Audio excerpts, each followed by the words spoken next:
Well, it will seem the tables have finally started turning against AI artists and other so-called artists parading fake art on the internet. And while it's not looking good at all for the likes of them, it's a perfect sign for a bright future for every real artist. So for those of you who don't know, because well, this happened fairly recently, a person who claimed to be an artist attended a convention and started selling what will seem to be AI generated art almost across their entire catalog. But while people started coming to take a look at the pretentious art they had on display at their stand, they immediately noticed something seemed off about every single drawing the quote-unquote artist had on display. Oriana Guerres, who goes by Ogart Official on Instagram and other social media platforms, is an artist and gallery owner with a decent sized following of over 10,000 on Instagram, where they have been sharing their art to their audience before this incident happened. As you would expect, their account is now private after the situation went viral and people started tracing them back to their social media accounts. So now there's no way for us to see what the quote-unquote artist was posting or if they even had anything to say about the situation. But you can still find some of their work on their website and all across the internet and every other platform. Now, according to some sources on the internet, OG Art had purchased a booth at the recent DragonCon multi-genre convention that was held through August 28th to the 1st of September. According to sources, Ogart's booth was filled with drawings, paintings, and images that looked heavily inspired by and or created using generative artificial intelligence. OG Arts themselves were not present to discuss with other artists at their booth, but they had someone there to curate their work and handle the sales and everything else regarding the booth. According to people who attended the event, the person identified themselves as OG Art's boyfriend and was apparently helping her set up her booth and handling any potential sales they would make from their quote-unquote art. People immediately started raising eyebrows about the whole setup because for some reason it sounded very conspicuous. Now apparently it seems having someone else represent you or stand at your booth is legally accepted at the convention, but I'm not 100% sure on how true that is, so don't quote me on that. There also aren't a lot of videos from people who attended the event talking about the situation, but Dustin Panzino, also known as Inkwell, who's a fellow artist and YouTuber, happened to attend the convention and was there live witnessing all these events happen right in front of him. And the best thing about this is he made an entire video talking about the situation and spreading more awareness about it. DragonCon is typically one of my favorite events of the year.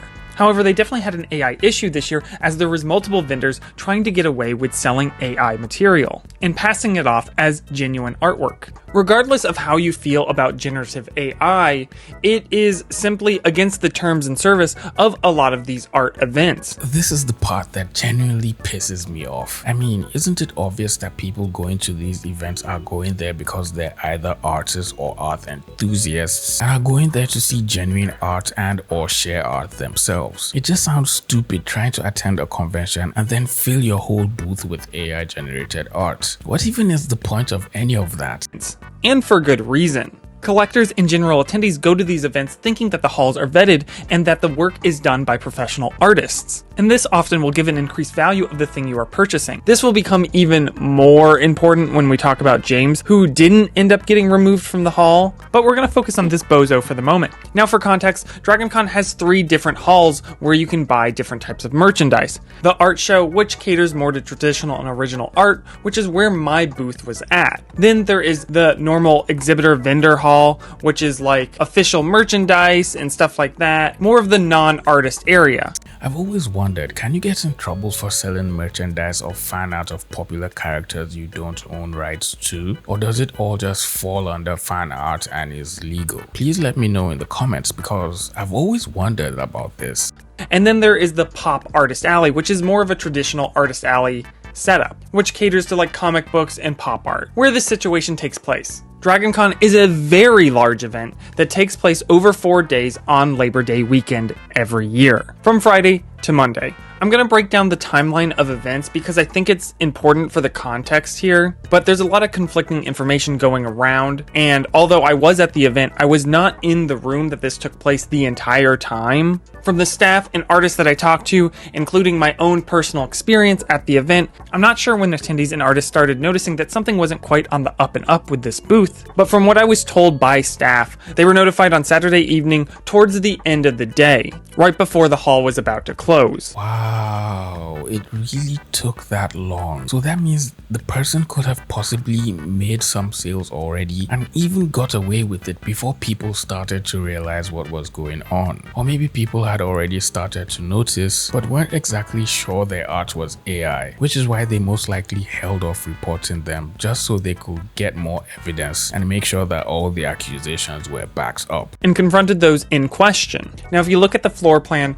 for the Pop Artist Alley, the artist that is listed goes by the name Oriana. Now, looking at this booth, Oriana is nowhere to be found. As this was all taking place, people were able to notice on their story in their Instagram that they were in Europe and not present at the event. I don't know if it's just me, but something about that Batman painting in the background just screams AI. I'm not sure what it is exactly, but it just looks like an AI generated image, especially because out of almost all the other drawings in the booth, it just sticks out like a sore thumb. The art style seems to be way different compared to the rest, and judging from the art I saw on her websites, this looks quite different from all the art she has there. But I don't know, maybe I'm just being too nitpicky. They did, however, private their account after this event. Not physically being present at the event goes against DragonCon's terms and service as an artist. Oh, now that makes sense. I mean, being present as the artist would obviously be much preferred and appreciated from people who have known you from the internet and recognize your face. Good thing to note. When staff and artists confronted those running the booth about this and questioned them about these very mid-journey looking images, the man running the table said that he was Oriana's boyfriend and that half the work was his, and that's why the styles were different. What? This is just getting better and better by the minute. So the drawings that look different are his? That much we can understand. So allegedly, he's the one making all the AI art and trying to sell it by mixing it in with actual artist work. Is Oriana even aware of this? Does she know her boyfriend is trying to use her art to market AI generated images? And if she knows about this, how is she cool with it and condones the use of AI to make art and even selling it alongside her own art since she's an actual artist? These questions desperately need answering. And when pressed further, he said it was actually a gallery collective, that Oriana's father and mother had also been artists, and that's why every piece had no cohesiveness. Not to be disrespectful, but I'm calling bluff for this one. I mean, not saying it can't be true or anything like that, but the way everything just lines up conveniently sounds a little too good to be true. It sounds like making up reasons so you can find a way to slip in fake art without people just questioning what you're doing and avoiding all suspicion because, well, all the drawings are not made by the same person, so obviously you can't expect them to all look similar. Duh. And Oriana's Instagram does say that she's a gallery owner. When looking at her website, you can find some of these obvious AI images alongside actual original work. Now, this is funny because when I went through her website, I didn't find this particular image, and most of the drawings I saw all seemed to look like genuine drawings that could have been made by Oriana herself. The paintings had some human mistakes or what could be called quirks that you can find in regular human art, and for the most part felt really normal to me and could pass as genuine art made by a human. Now, I could be wrong, but I'm just trying to give Oriana the benefit of doubt here by saying these drawings could have been made by her actually. When artists at the event did a little bit more digging, they were able to find the man running the booth's personal Instagram alongside multiple gallery Instagrams and websites. It appeared that they had been doing this bait and switch for quite a while to avoid controversy. Wow, that is so shady. I can only imagine how many people they must have deceived into thinking this was their own actual art and the other drawings and paintings were made by either her parents or her boyfriend, and they were just selling everything off as prints. I'm still so confused how an actual artist really agrees agreed to partake in this. This is just a blatant scam every way you want to look at it. They're just swindling people and taking their money, and then switching to a new account and gallery and repeating the entire process all over again. So people won't even be able to track them down when they realize they have been duped from what looks to be just mindless con artists. This is so unfortunate. All of which filled with images that, when put through an AI detector, came back in the 90th percentile of likelihood. However, when pressed about their inspiration, they got very defensive and combative with attendees. At the end of the day, people have eyes and could clearly tell that the images at this booth were generated through some type of AI application, which again is against DragonCon's terms of service. It's actually really sad that conventions like DragonCon, Comic-Con, and other conventions now have to explicitly state that the use of AI-generated images are not allowed at their events, and artists making AI art will not be condoned at all. I mean, shouldn't it be obvious in the first place? It's just sad that this is what artists have to deal with. When the staff confronted the people at Oriana's booth, they denied it and produced a quote-unquote process video. A very questionable process video. A process video with lots of jump cuts that doesn't actually show any processes, just still images. You just go from this to this. That's how art is made, clearly. Bro, what even is this process video? It just looks like different parts of the painting are randomly appearing on the image out of nowhere. Some parts of the process video do look like actual steps in painting because they're not jumping from drawing to final colors. But in between, it just looks as if some parts of the drawing definitely had some AI assistance in some way or another. One that non-artists might not catch right away, but one that anybody who has actually drawn anything would understand that this doesn't prove anything, considering some AI models have been designed to mimic process videos, but they're pretty nonsensical, like this one. If my work was ever in question, I wouldn't be giving you a video with jump cuts to try to prove my innocence. Exactly. Just sending a video of your painting process with a lot of jump cuts literally screams fake and raises more suspicion. If you want to indeed prove your innocence, just make a video going through the PSD file in your drawing program. That seems to make more sense to me, because that way you can cycle through all the layers showing how you started from the sketch all the way to the final image. And even if you merged all the layers or made a few changes on just one single layer, people will still be able to tell if the image is AI or an AI overpaint instead of an actual drawing. It's so annoying how artists now have to prove themselves as actual artists with this whole AI situation. I even had to make an entire video proving to people that were accusing me of using AI to make my drawings that I was actually drawing them. And I literally make videos like this talking against AI, so you can see how bad it's gotten. As AI has not been an issue in years past at DragonCon, I think the staff were learning in real time how to handle a situation like this. I think it took some time for them to come to the conclusion that this video was fake and that these artists were in fact not legitimate. The staff took the artists' complaints very seriously, but I think they wanted absolute proof before removing somebody from the hall, which makes absolute sense as real artists have been accused of AI work before, which is devastating. So I want to commend the staff on doing their due diligence to remove these people from the hall. This is what I thought as well. A lot of artists have been accused of using AI, and since this is a more serious event and not just a Twitter post, the staff definitely had to take their time to make sure that indeed this person was using AI to make their art. There was a whole situation a couple of weeks back where someone was accused of using AI to make art, and that was for Clip Studio Paint's official art contest. And the shocking part about it is the person who was accused actually came out in second place, winning $500 and almost beating first place to win the entire competition. People had to call the judges of the competition out on Instagram, telling them the image in second place looked like AI before they could even realize that they had almost been bamboozled. So it's getting harder and harder for judges, staff and other officials to just detect AI images, especially when they have to go through a ton of images before they can make a decision. But one thing I'm glad about is now they're paying more attention to the community to help them out in situations like this so they can make the proper right decisions. On Sunday, we were informed that they were receiving a lifetime ban, and then first thing Monday morning, they were removed by either police or security and forced to leave the hall. However, it doesn't fix the real damage that has been done, as a real artist could have been in that spot. I'm also sure that they made a lot of money and misled a lot of buyers. Buying something under false pretenses and being misled that something is genuine when it is plagiarized AI slop sounds like fraud to me.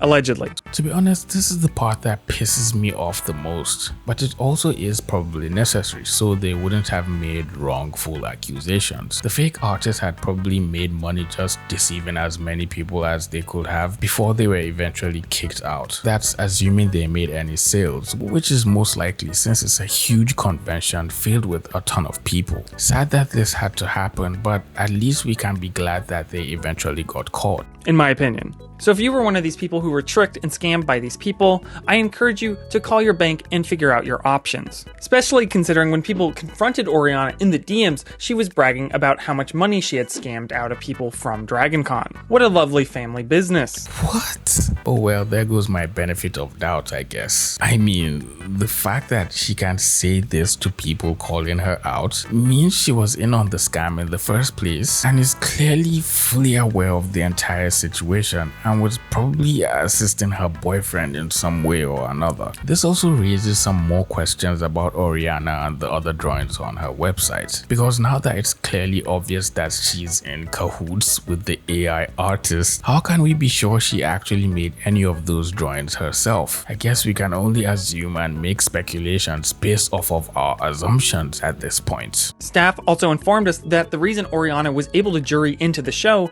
is that she showed original real artwork in her portfolio. Work that was completely different from what they had at their booth. So even if it was some weird situation where a different artist showed up and was selling different work, they misrepresented themselves in the application process, regardless of AI or not. This is so silly. I mean, why not just bring the actual art that she has on her website since she's so certain that it's real art? It doesn't make any sense. I mean, the drawings look decent, the art style is mostly unique, and I'm sure she'll find people that appreciate that kind of art. What's the point of using that to get the booth and then filling up the booth with AI art and not even showing up to the convention entirely? I just don't get it. Which at most artist alleys is grounds alone for removal. Obviously every venue has its own terms of service that vary, but this is a pretty common clause. I think this type of situation unfortunately is going to grow, and showrunners and conventions need to be aware of this and be prepared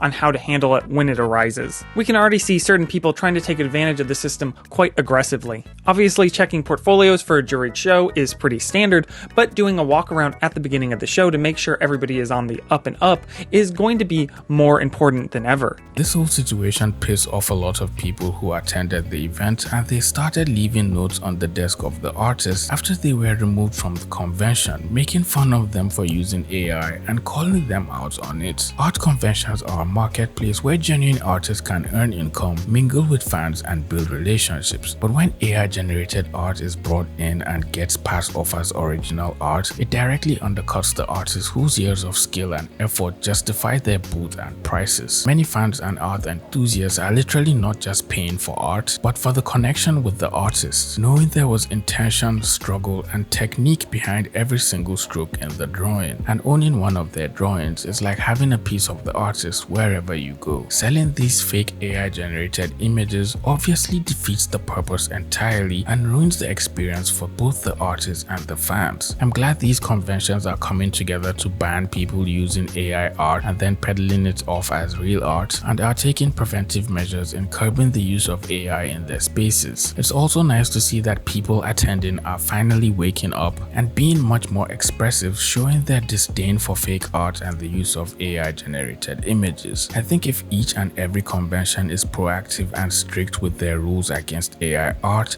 it will be easier for people attending to know that the art they're buying is authentic, and artists will know that their efforts are equally valued. Inkwell's video is really good, and we can't thank him enough for bringing much needed awareness to this situation. He goes on to talk about a major artist who was also at the same convention and was caught selling AI art and even scamming a number of people. So make sure you go watch the rest of his video and subscribe to his channel while you're at it. Well, it looks like you made it to the end of this video. If you enjoyed this video, please leave it a like, share the video with a friend, and subscribe to the channel if you are new here. With all that being said, I'll see all you pretty penguins in the next video. Bye.